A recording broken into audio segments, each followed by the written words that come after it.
Surgically implanting computers into humans is dangerous.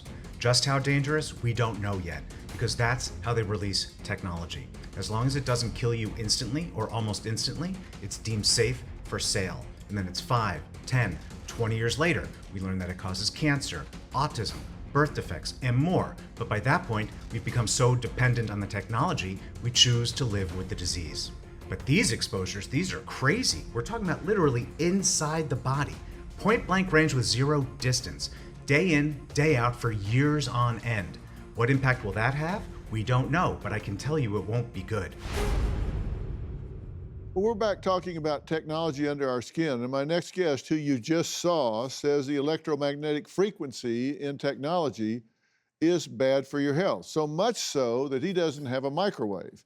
So joining us on stage is R, who believes human microchipping is dangerous and technology needs to be safer to use. You said we don't know what the effects are, but we know they're not good. How do you know they're not good? Well, we now know, I mean, we have decades of science now on the health effects of EMF radiation. We're talking about thousands of studies at this point, high quality, peer-reviewed science that links these exposures to numerous negative health outcomes ranging from infertility and anxiety all the way up to multiple types of cancer and tumors and Alzheimer's disease and many, many more. But wait a minute, you're saying that in broad generalization, and that's can be true if you're bombarded with really high levels.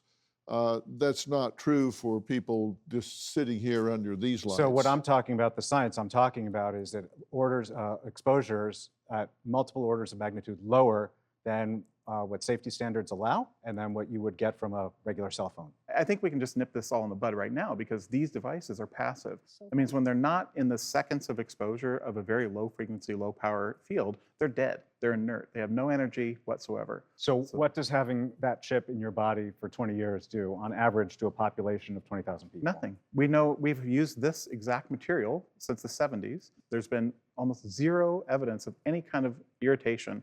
In fact, this material... My understanding is that there's multiple studies dating from the 90s and the early 2000s demonstrating increased rates of tumor growth. No, those are incorrect. And actually, what studies are you referring to? I'm talking about, well, I think... so there are 3 studies that were referenced, but these are all studies that were tumor studies in animals either genetically engineered to get tumors in order to study the tumors or chemically induced tumors. The outcomes of the studies were noted that, oh, you know what, around the implants in these animals we're using to ID them, there were a tumor, but alongside 50 other tumors in these bodies. And it wasn't all, it was about 8% of those animals. So it was just a note in the study.